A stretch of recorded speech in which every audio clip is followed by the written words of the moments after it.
share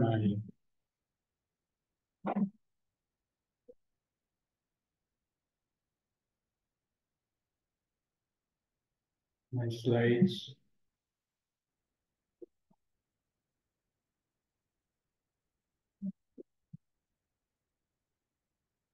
Okay. So sorry, we're having a technical problem here regarding our project. We cannot project. Anyway, as I said, we are in ordinary time, and Jesus begins to teach parables. Why parables? But why does Jesus preach in parables when he's teaching out into the crowd? You know, this is the question of the disciples in the Gospel of Matthew 13:10. They asked, then the disciples came and said to him, why do we speak to them in parables? Let us just try to emphasize that Jesus is directing his parables to the crowd, to those who are not yet believers, those who have not yet decided to give up their lives back to God. So he tells this story. You know, apparently this is really very easy to understand. He tells the story to tell truth that has not been accepted, that they haven't accepted yet in a way that can be easily understood.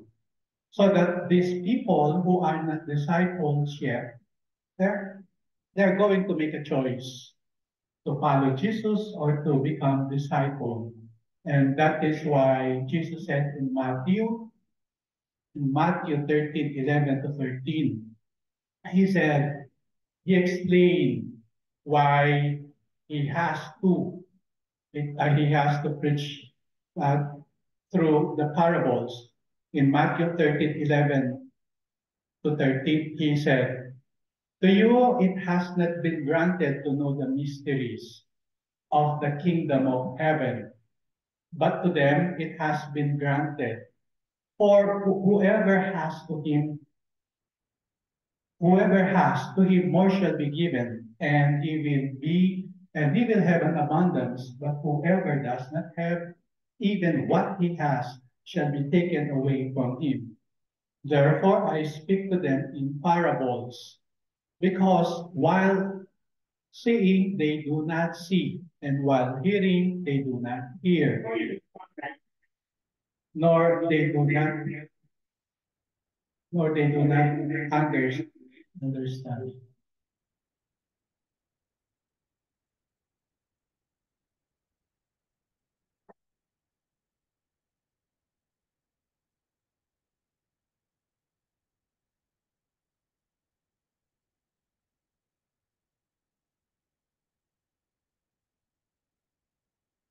Okay, so the disciples have already the truth.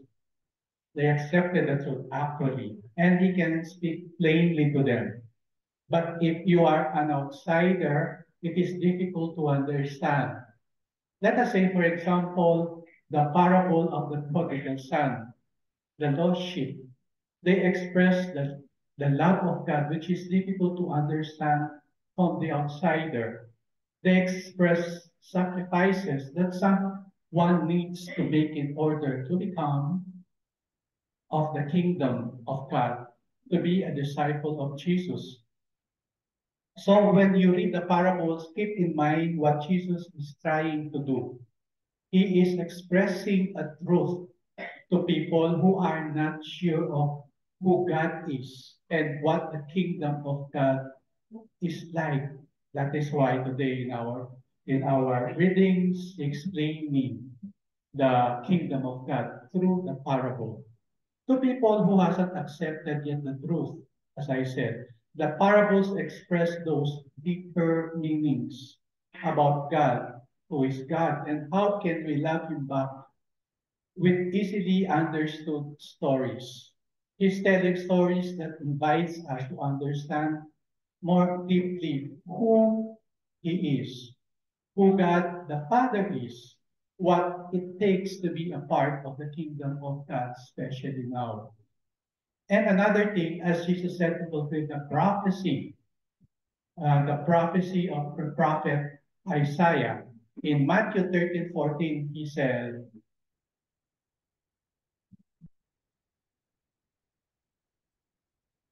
in the case, the prophecy of Isaiah is being fulfilled, which says, you will keep on hearing, but you will not understand. You will keep on seeing, but will not perceive. For the heart of these people has become dull, and with their ears they scarcely hear, and they have closed their eyes. Otherwise, they would see with their eyes, hear with their ears, and understand with their heart and return, and I would heal them.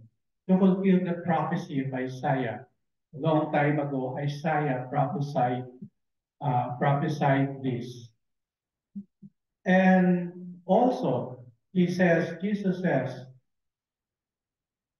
for whoever has to him, more shall be given, and he will have an abundance. But whoever does not have, even what he has, shall be taken away. For those,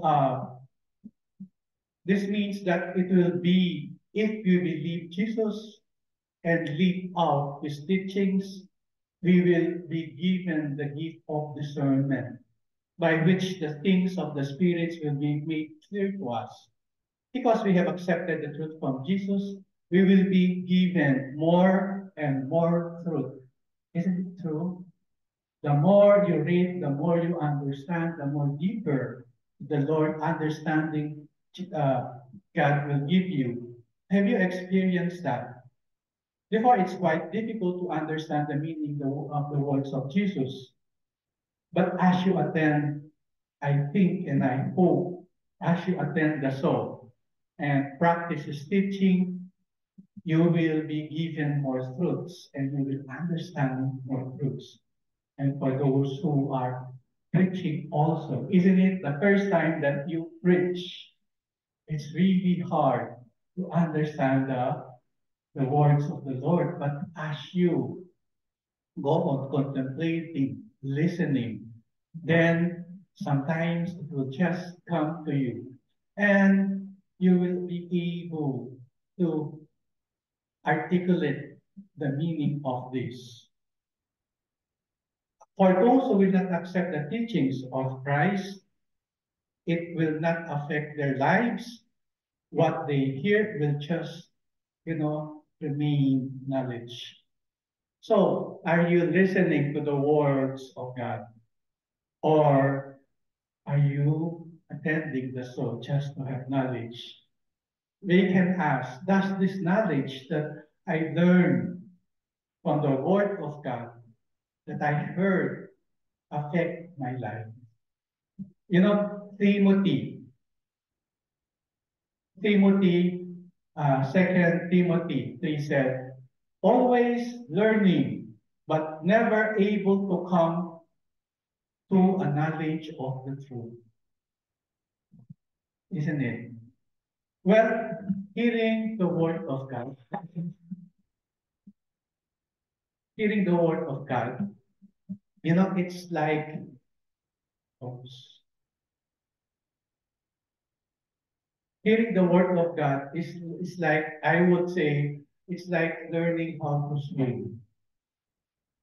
When you want to swim, if you don't know how to swim, what will you do? Of course, you will hire an instructor. But then, if you don't want to hire an instructor, you will read instructions. You will read the manual, how to swim, step by step, isn't it?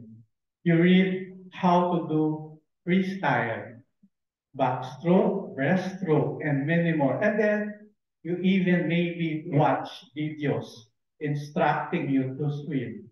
Well, that's good. But if you will not go to the swimming pool and you try to practice swimming and you try to practice what you have learned, you will not be able to learn how to swim. Jesus explained the parables to his disciples and those who believe in him.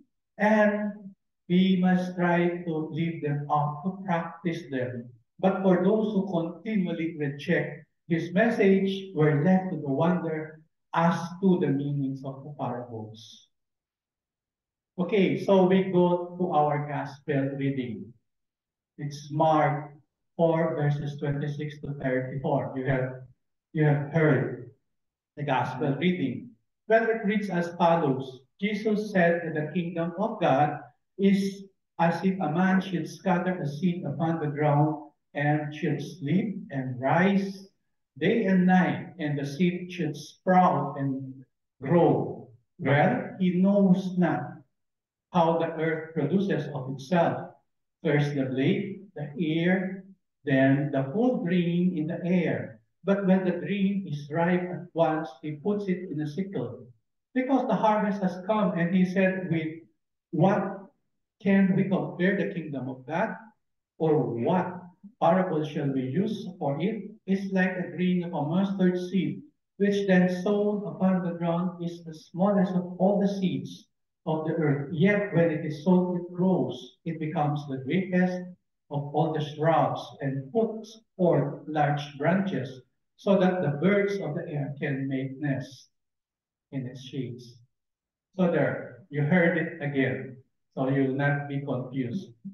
But I want to start at the end of the gospel, which says, without parables, he did not speak to them, but to his own disciples, he explained everything in private. What does this mean? This means that when Jesus spoke to the crowd and preached, he used parables. Whenever he go to the crowd, he used parables. And then in private, he would explain it to the disciples. The parables of Jesus, they seem to be so simple, but they have riddles that were in fact difficult to understand as proverbs that need someone to unpack them, that's needed someone to explain them in order for their meaning to be made clear. And this is something particular to Mark's gospel. They are meant to draw you into a mystery of the kingdom by both revealing some aspect of it. They are meant to teach something, but at the same time that they reveal, you know, the mystery is that they conceal. There's a mysterious element to all the parables of Jesus, and the same time is true of the two parables for today's reading. So we take a look at the first parable. We have here in our gospel two parables. So the first parable, we may call it, the parable of the growing seed, or the parable of the seed growing, secretly. This parable can be taken into many interpretations, but what I see is that this parable is unique to Mark's gospel, and it is kind of interesting. It is only found in the Gospel of Mark, meaning that there is no parallel passage in other Gospels. It cannot be, it cannot be, it cannot be found in other Gospels. The parable is so short that it's kind of difficult to interpret exactly what the main meaning is. Well, we can interpret it and say that the way of the kingdom spreads throughout the world is mysterious, just like the way a plant grows is mysterious. And you might think that, well, wait, what's mysterious about a plant growth? When we put seeds in the garden, we try to nurture it. And we notice some growth, diba?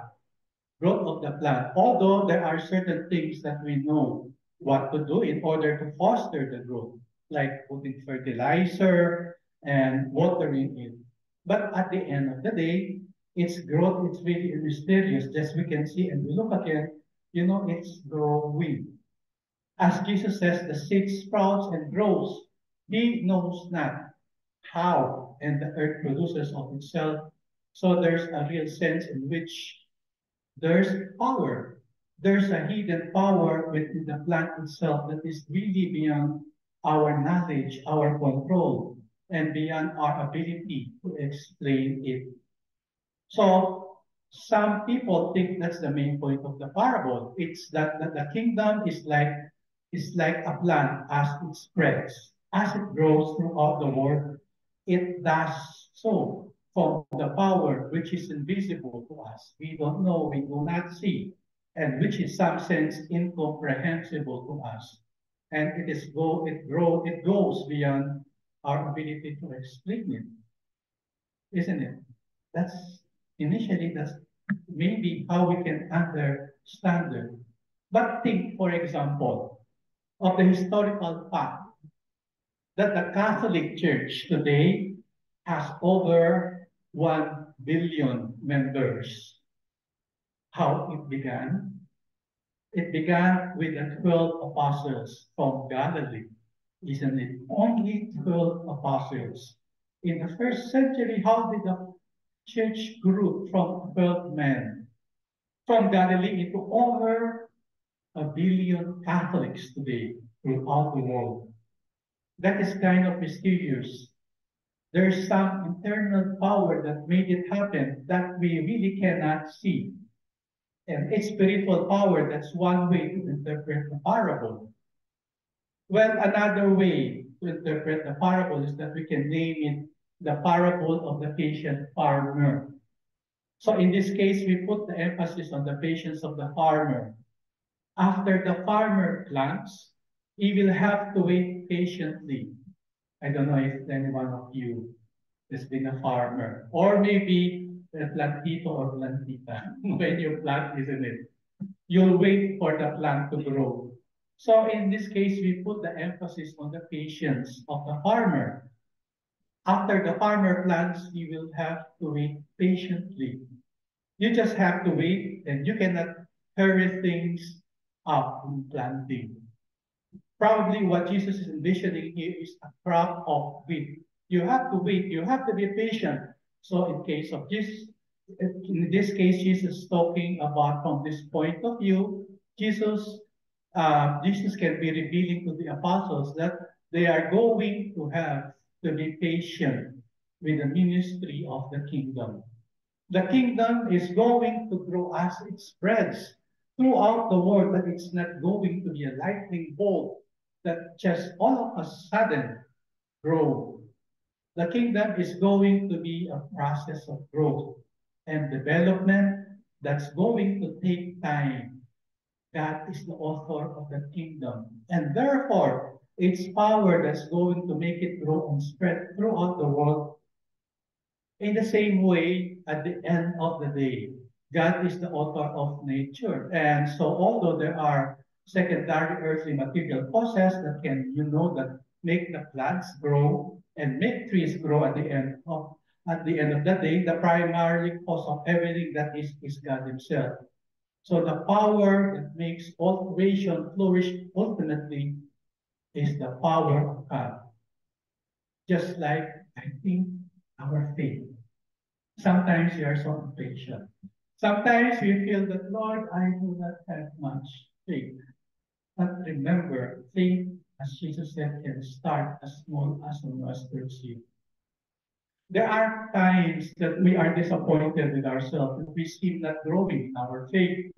There are times that we feel weak and we even could not resist some temptations.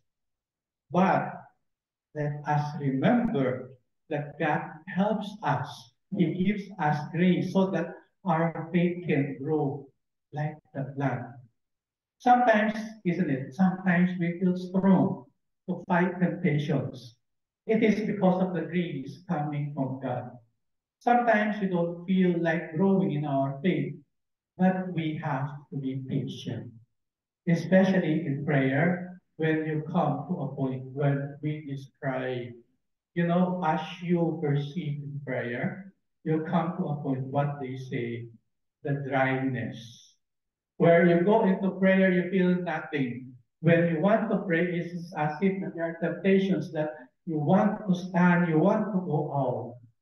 In that way, we have to be patient. because Jesus is saying, I value more. Maybe you don't feel anything. Maybe you don't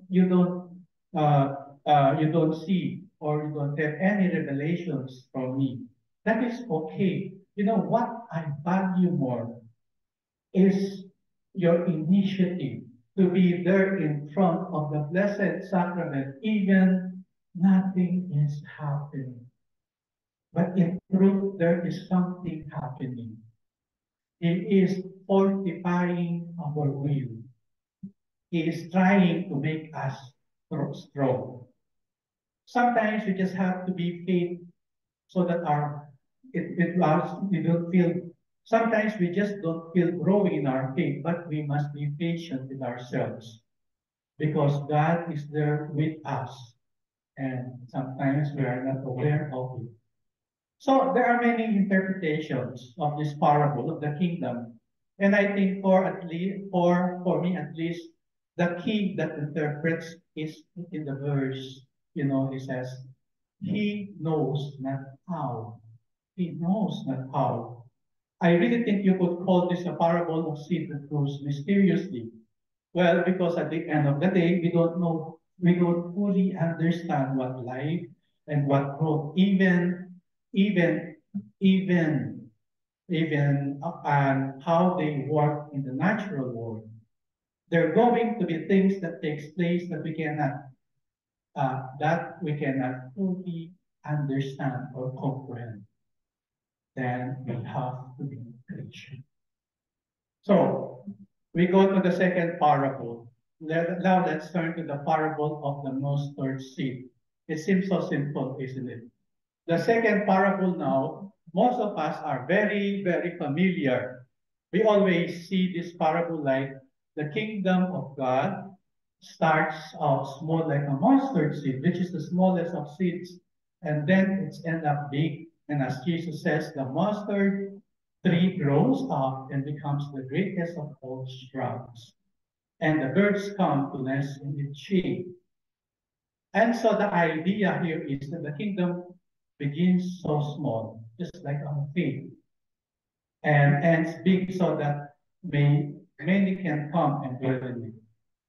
The basic meaning of the parable, again, goes back to the analogy of the small beginning of the church. And then it becomes big and multitudes that comprises the church as we see it now in our day. And time say nothing of, but it say nothing of all those who have died and gone before us, isn't it? That's a great mystery that the kingdom started so small and has become big. The people at that time didn't understand what Jesus was saying. The apostles they needed explanation of it. Well, if you read this parable through the first century Jewish lens, it will be an unexpected parable. Why? Because Jesus is the first person to use a mustard tree or a mustard seed plant.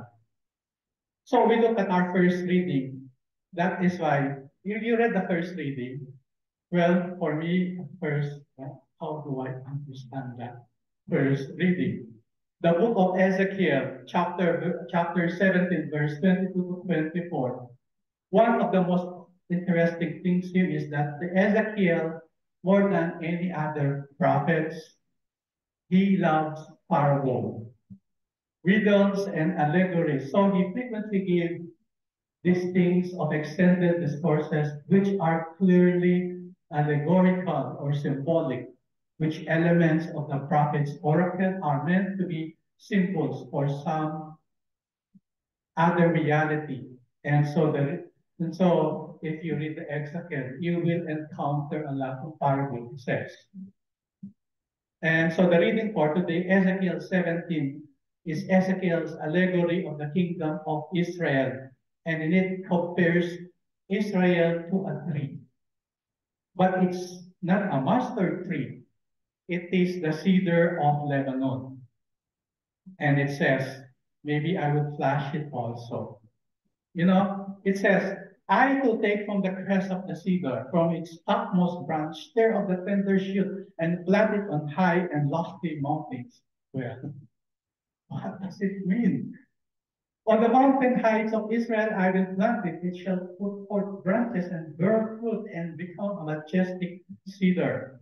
Birds of every kind shall dwell beneath it, every winged thing in the shade of its boughs, and all the trees of the field shall know that I, the Lord, bring to low the high tree, the lift high the low tree, wither up the green tree, and make the withered tree bloom, as I, the Lord, have spoken. So will I do? Well, if if you are reading this, you can compare it with what Jesus said with what he says with the mustard seed, especially when he says, "Birds of every kind shall dwell in it," isn't it? Well, this is a messianic prophecy. What God is doing compared to the kingdom of Israel, to a great cedar of Lebanon. And what he's saying is that although the kingdom of Israel is going to be destroyed, which really it was destroyed, isn't it? God is going to take a spring. He's going to take a branch from the top of the tree. He would call it a graft. Well, we could call it a graft today.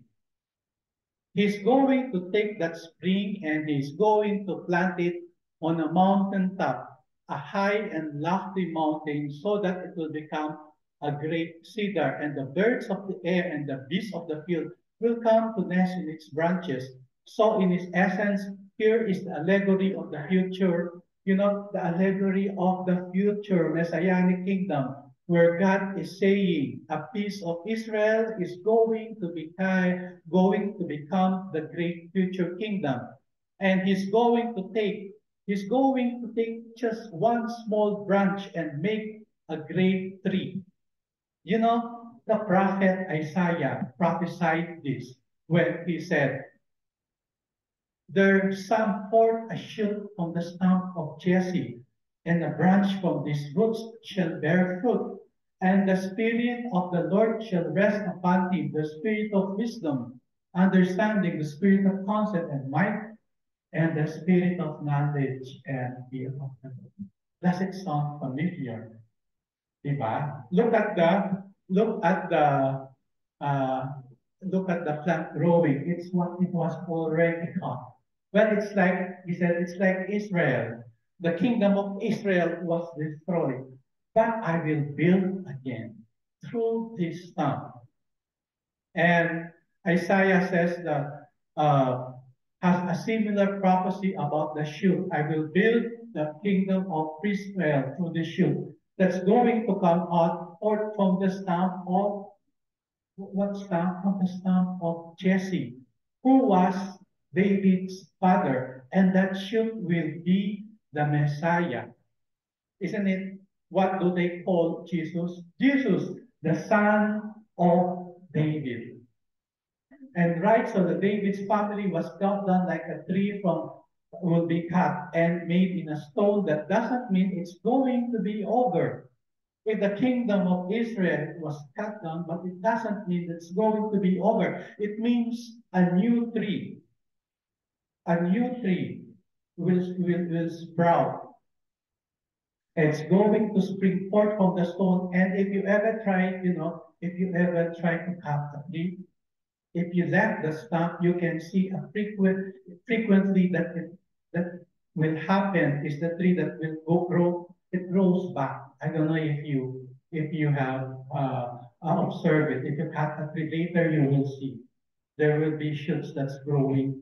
That's growing. In this case, though, God is speaking of maybe in this case, God is speaking of a graft. Like now, we graft when we want to plant another one. We cut from a tree.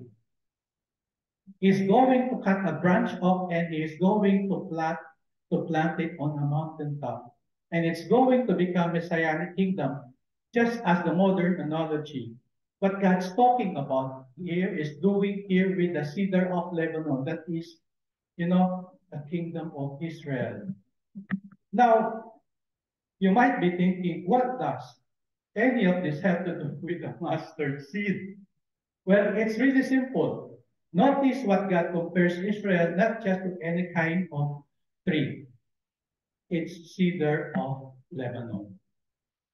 Look, what's the cedar of Lebanon? A cedar of Lebanon.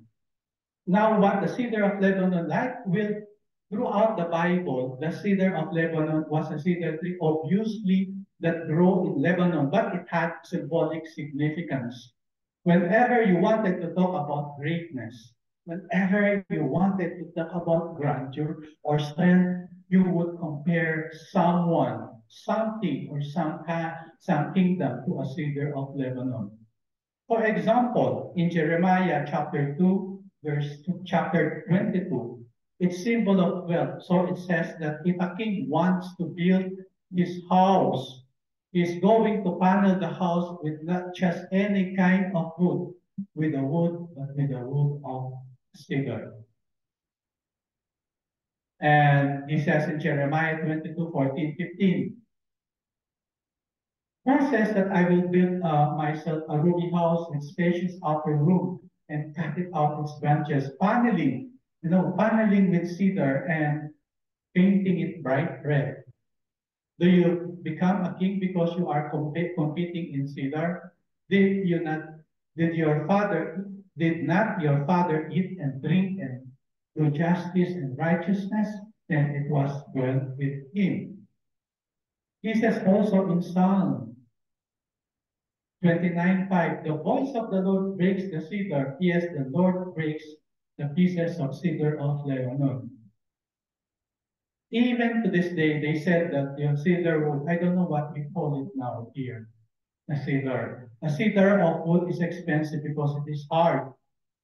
Same time also in the ancient times. Cedars were also a symbol of strength and it's hard wood. And as well as, you know, in Isaiah 2:12-13, for the Lord of hosts will have a day of reckoning against everyone who is proud and lofty, and against everyone who is lifted up, that he may abase, and it will be against the cedar of Lebanon that are lofty and lifted high. So I am mentioning this to you that whenever they speak of a majestic, of really a very good and hard wood, they compare it with the cedar of Lebanon. The prophet speaks about cedars of Lebanon being known for being strong, that they are known for being tall, and that they were also symbolic of wealth and grandeur. The final aspect of cedar trees in the Old Testament is the one that's most important, for which is that the prophets frequently use the cedar tree as a symbol for empire. Whether it's the empire of Babylon, whether it's the empire of Egypt, or whether the kingdom of Israel, if you want to symbolize an empire, you can compare it with the cedar of Lebanon. And again, in Ezekiel 31 verses 1 to 9, I will not read it because it is so long. But Ezekiel, what is saying here that Ezekiel is comparing the empire of Egypt to a cedar of Lebanon. If you will read it, prophet Ezekiel giving an allegory of the kingdom of Egypt, of the empire of Egypt, in which God is saying of Egypt, you were like a cedar of Lebanon. You are the tree, reach to the clouds because they grow very high and spread out so great that all the birds of the air and all the beasts of the field came to dwell again, meaning that all the nations of the world were like under the dominion before of the empire of Egypt. And that's the final symbolism of cedar of Lebanon. A cedar of Lebanon is an imperial symbol. It's symbol for kingdom that goes and conquers every kingdom. Just like a cedar would spread out its branches to cover all the birds and all the beasts of the field. So with that in mind, so keeping what you heard about the cedar of Lebanon, with that in mind, what the church gives us on Ezekiel 17, our first reading. What's the connection with the parable of the mustard seed? So with that in mind, what connection is the parable? It's really simple. Jesus is teaching the people and is saying to them, let me tell you what the kingdom of God is like. In other words, let me tell you what the empire of God is like. Because remember, kingdom goes out, isn't it? Remember, kingdoms goes out and conquer other nations. And it's still so true today. That's the difference between a kingdom and a nation. A kingdom is a nation that rules over other nations. That's what Israel was called to be. So Christ comes on the scene. He's talking about the kingdom of God. He says now the kingdom of God is like, and everyone expect if they know the prophets, they would expect them saying that the kingdom of God is like, and I have described to you what a cedar of Lebanon is. And everyone maybe if they know their scriptures, they would expecting Jesus to say, it's like a cedar of Lebanon. Its top trees to the heavens, its branches spread out. It will have dominion over the kings of the earth, all the birds of the air. And in the field come to dwell under its glorious and beautiful branches, and no threat of Edom can compare it to the kingdom. That's what you expect Jesus to say, isn't it? Because Israel now, because they were promised a Messiah.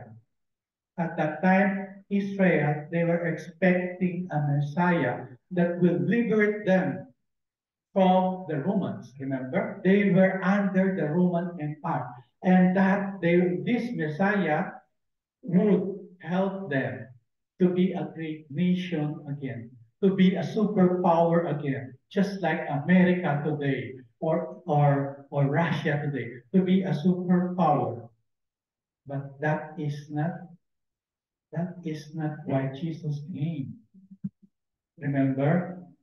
So that's what we expect them to say, and that's what we're expecting. And sometimes even we are expecting when we worship God, when we go to God, we are expecting really, we are expecting an easy life.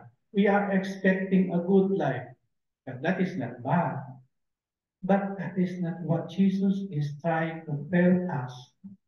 So we go back to Mark 3. And what does the kingdom of God is? Well, because we are expecting wealth, we are expecting to have this and to have that. But remember, all the things on earth, they will one time disappear. So what Jesus is telling us, okay, don't expect this.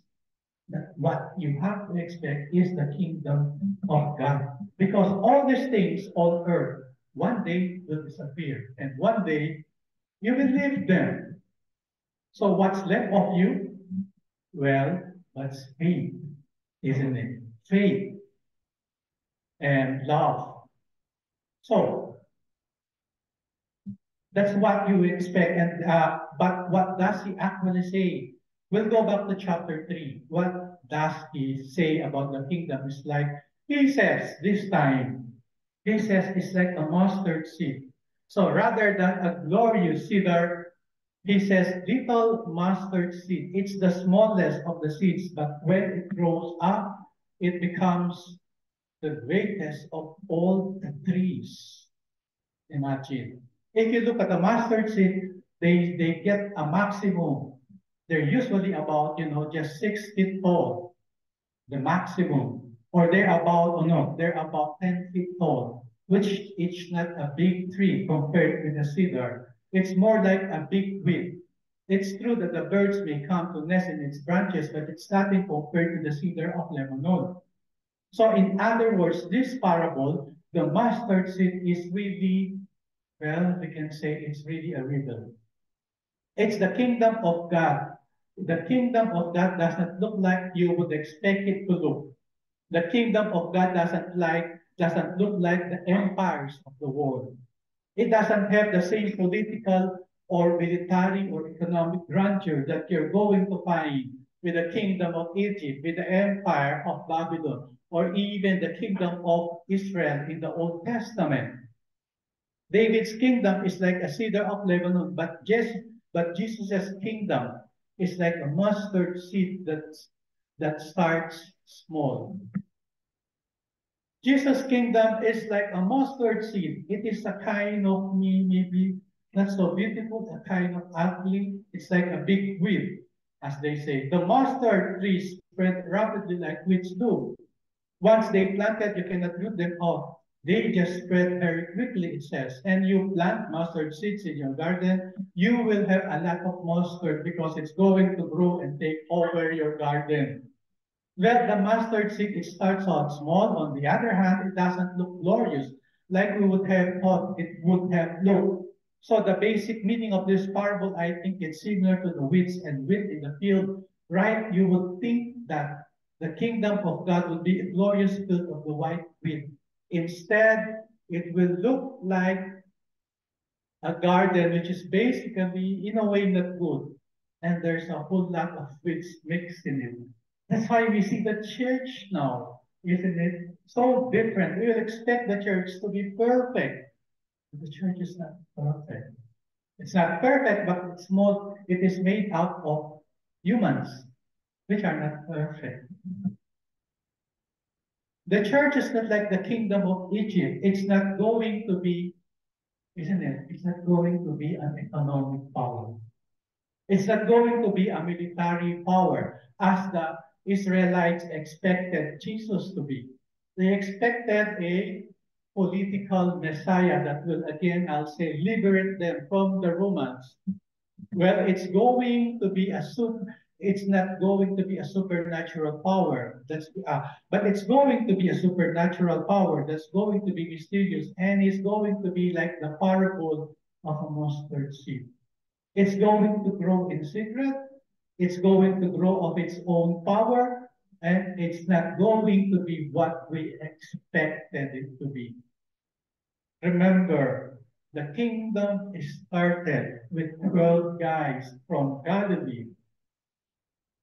Most of them are fishermen, a tax collector, a former zealot. That's how Jesus began his kingdom because he wants to show here that through the weakness of its members, the power of kingdom is not from them, but from God, and that through its apparent unworthiness, to the way it doesn't cohere with the previous empire of the world. So if you think that you are not fit for the kingdom of God because you're not holy, because you're not intelligent, because you're not educated well, because you don't have the theology, and that is not right.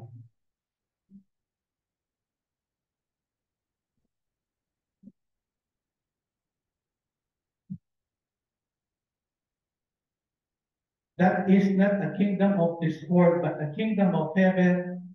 That the message of the parable of the mustard seed. No. So what what else do we learn from this parable? Well, I told you about a deeper meaning of the parable. Parable of a mustard seed seems so simple, but then it has a meaning, especially when you read the first reading. So after this, I think you would value more. You know, what does the meaning of also the first reading? So what else can we learn from this? You know, God is in control. This means that God is above everything and everyone, and He will accomplish His plans. He will accomplish the prophecy. Before, I would not really mind all these prophecies, but through this, He's saying that I will accomplish all my prophecy, whether we believe it or not, whether we believe it to be true. Because God is good, we can have full confidence in his absolute loving control over aspect of existence. Or as the second reading says, we walk by faith, not by sight. Remember. Second, Jesus tells us about the kingdom because he wants to tell us is even though it's mysterious, even though we do not fully understand it, but at least he's telling us about the kingdom because this is because this is not our home, and we are meant to be there in his kingdom. Because this is not our home, yeah, the earth, and we are meant to be there in his kingdom. Third, our faith is like a mustard seed. Your faith is meant to grow and just don't just and it's meant to grow just like a mustard seed. Isn't it? We started, I don't know about you, but when I started with listening in song, Verhom Day, and I felt that really I don't have much faith, but when I started to listen to the Word of God, to listen to the guidelines, and I felt like, yeah, I've learned a lot. When I first gave my guidelines, and I really was struggling in how to do my guidelines. I read it, I told you before. I gave my first guidelines. Harrison assigned me, and I thought I wasn't ready yet.